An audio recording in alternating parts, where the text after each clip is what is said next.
the name. It's 10% luck, 20% skill, 15% concentrated power of will, 5% pleasure, 50% pain, 100% reason to remember the name. After the Anthony Davis trade to the Los Angeles Lakers, the Pelicans have got rid of their franchise player. But just as they get rid of their franchise player, in comes the number 1 overall draft pick of this year's NBA draft. Zion Williamson, the man that could change the Pelicans and overall change the NBA. We don't know how good he'll be, but from what we've seen, he seems like an absolute stud. And this is why the Pelicans became one of the most exciting NBA teams. And what is next for the Pelicans now? By the way, if you haven't watched my What Is Next series, I've only uploaded 2 episodes with the Golden State Warriors after they lost the finals and the Lakers yesterday talking about the same trade, but this time we do it from a Pelicans perspective. If you want to see those, I'll leave a link in the description for the playlist. But in this episode, we're talking about the Pelicans and what is next for the New Orleans Pelicans overall. This is recorded before the draft and just as this trade happened. So, I don't know what happens in the future. If things decide to change, we'll make another episode of this series. But as of right now, Anthony Davis has been traded to the Lakers. But the Pelicans have a potential lineup of Lonzo Ball, Drew Holiday, Brandon Ingram, Zion Williamson, and they have a 4th overall pick. Now, do they keep Randall, run him at the center? I don't know, because Randall and Zion Williamson, how will that fit? Obviously, while the Pelicans have a lot of young assets now, Josh Hart, Brandon Ingram, Lonzo Ball, Zion Williamson, this is going to be a young team that has the potential to be great in the future. But they've still got Drew Holiday. They've still got, as of now, Julius Randle. Literally, as I was making this video, Julius Randle declined his player option to join the New Orleans Pelicans next season. Now, this means that obviously he can re-sign with the Pelicans later on, but considering he declined his option will mean he enters unrestricted free agency, and his stat line is really good this season. 21.4 points per game, almost 9 rebounds, 34% from the 3-point range off 195 attempts, which is actually really good. Like almost 35% from the 3 for a guy who didn't really shoot many 3s beforehand is seriously good, and he is still really, really young. Obviously for the Pelicans, they need a big man, no matter what. Whether it's free agency, in the draft, they need a big man. And Julius Randle is an enticing option to pair in with Williamson if he can improve on that 3-point shot. Which it was decent, 35% is decent, but it also means he is an undersized center in this league. Or if he plays the power forward, it means Williamson will play the small forward, which means Ingram plays the 2, and then that means Lonzo comes off the bench. Like, it's a really awkward situation if Randle does come back to this team, which kind of gives me the feeling that he'll enter unrestricted free agency and possibly join a team like the New York Knicks. He probably won't join the Lakers because he obviously played there before, and I just don't see him actually playing with the Lakers, but could be an option. And considering his stat line, I think he could be in for a major payday, especially if a team like the Brooklyn Nets or the New York Knicks miss out on a free agent. A guy like Julius Randle could be a solid option. Let's say Brooklyn misses out on Kyrie, they miss out on all their guys that they're going for. Pairing Julius Randle into what they already have would actually be a really great fit for them. Plus Randle and Russell back together, not a bad option. But this is a video on the New Orleans Pelicans. This Pelicans roster will change a lot, so we're going to discuss in this episode what is next for the New Orleans Pelicans as of right now.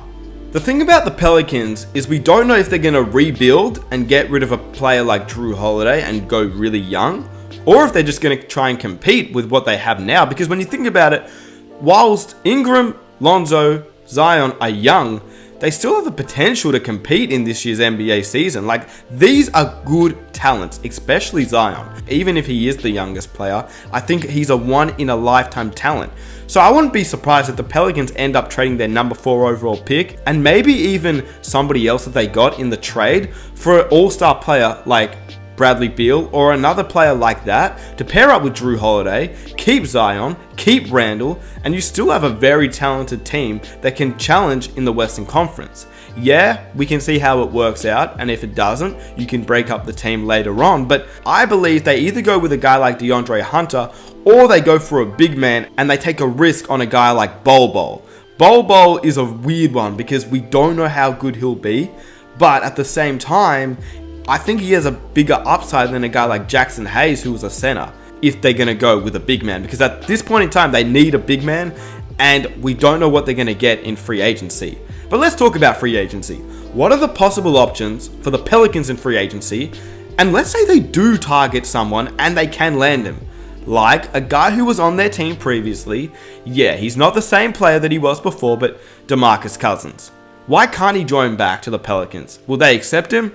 That's the issue. I don't know if they will accept him. Like, honestly, I don't know if the Pelicans team will want DeMarcus Cousins. He literally left them to join the Warriors to win a championship for $5 million, and they didn't even win it. So will the Pelicans accept DeMarcus Cousins? He would actually be a really good fit if he can get some level of play of what he once was. He would actually be a really good fit because he is a big man that can stretch the floor, which obviously a guy like Zion Williamson needs. And he is still DeMarcus Cousins, who, yeah, he has the potential to come back. Maybe a 20-10 guy. That is still really good in the league. I just don't know if he will get to that stage. And I just don't think the Pelicans will accept him back. But if, let's say, they do, he would be a great fit. Because at this stage, there is not a lot of good NBA centers in free agency. You wouldn't get a guy like DeAndre Jordan because he can't shoot. So when you have Zion and DeAndre, it's easy to collapse the paint. Yeah, you can get shooters on the outside, but Lonzo Ball isn't an amazing shooter. Ingram has the potential to be, but as of right now, he isn't. Drew Holiday is, but it's still a little bit iffy. I just think if you're the Pelicans, you got to get a guy that can shoot a little bit from the outside, but is still a good big man. This guy is Nikola Vucevic. The thing about Nikola Vucevic is that I don't know if he wants to join a young team with Ingram, Lonzo, Zion Williamson, Josh Hart, etc. Or if he wants to join a team that's more contending, such as a Lakers or a Brooklyn Nets team or some team like that. But if he does see Drew Holiday on this team and he sees them actually competing in the future, maybe it's not a bad option because he'd be a really good fit for this Pelicans team. Even if it was just for like 2 or 3 years, just to see how it would work out. If it didn't work out, trade Drew Holiday, trade Vucevic, and you can get some assets for those two pieces alone and build around Zion Williamson, Lonzo Ball, and Brandon Ingram for the future. If I'm the Pelicans, I'd be targeting Vucevic. If you go through the big men in this year's free agency at the center position who can shoot, there aren't a lot. That's why I was saying DeMarcus Cousins could actually be a reasonable option. They don't even have to pay him max, most likely, because, well, let's be honest, he is not the DeMarcus Cousins that was once a max player. But a guy that is more realistic could be a guy like Bobby Portis. He's 6'10", he averaged 14 and 8. He's going to ask for a little bit of money this season, but he obviously was traded around from Washington, Chicago. He hasn't been himself. The thing is, if he can find a fit in New Orleans, he can hit the outside shot and maybe a good fit for the Pelicans. Honestly, choosing a player in free agency for the Pelicans has got to be one of the hardest teams I've had to choose because there is no real stretch big man for the Pelicans, and I think that's something that they are targeting. They are targeting a stretch big man. Considering the big man is not really an option, apart from who I said before, Bobby Portis, DeMarcus Cousins, I think that they have a potential to try and get a guy like Danny Green, who is a good two-way player. Obviously, he just won an NBA championship, so he may return with the Raptors. But if he doesn't return, I think the Pelicans could get a guy like him off the bench. Marcus Morris, he is a big man that can stretch the floor, and I think he could be a decent fit for any team really, but particularly for the Pelicans. Another guy is Al Horford. I mean, Al Horford, I just don't see him leaving the Boston Celtics, but if he somehow did and did not re-sign because maybe Kyrie didn't re-sign with them and they're just like, you know what, we're just going to go with Tatum and Brown and go young, and let's say Horford doesn't go to the Celtics, maybe he could be a guy that the Pelicans target. I mean, obviously he has a player option. If he accepts that, he joins the Celtics, but if he doesn't accept that, he's a 6'10" center, stretch big. He would be a good fit as a DeMarcus Cousins type where he can stretch the floor, rebound a little bit when he needs to. I think Al Horford would be a good fit for the Pelicans. I just don't see him leaving the Celtics. Once again, Brook Lopez, another stretch big, but just don't see him leaving the Bucks at all. I personally don't think that this will be a team that will trade Drew Holiday and go young. I think that this team will actually try and compete next season.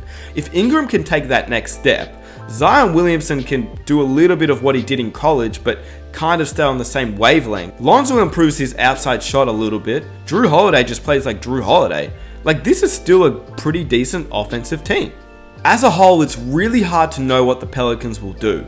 Do they target a guy like JJ Redick in free agency and just try and get him off the bench as a sixth man for offense? Do they target a guy like Trevor Ariza who can have great defense, great three-point shooting?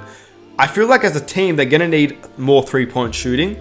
They have a group of talented young players. They have the flexibility to do what they want to do. They have 2 top 5 first-round picks in this year's draft.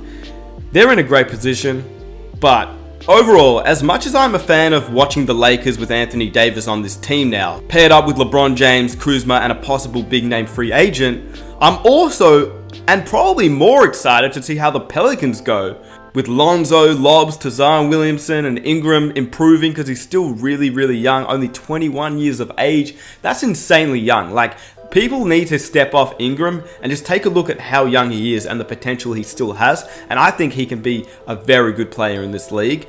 Even if he isn't a ball-dominant player, he needs to learn how to play off Lonzo and how to play off Zion Williamson. But as the third option, he could be a great player.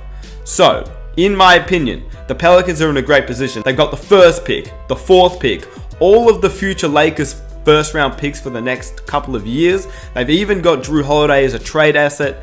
They may lose Julius Randle, but they're going to gain somebody. We just don't know who it is yet. If you enjoy this video, please be sure to leave a like, subscribe if you're new, turn on notifications, and follow me on Instagram to keep up to date with what I get up to in my personal life. If you enjoy this video and you want to see the next episode, let me know which team you want to see next, and I'll try and get it out for you guys. If you want to watch the playlist, I'll leave a link in the description, and I will catch you in my next video. I am out.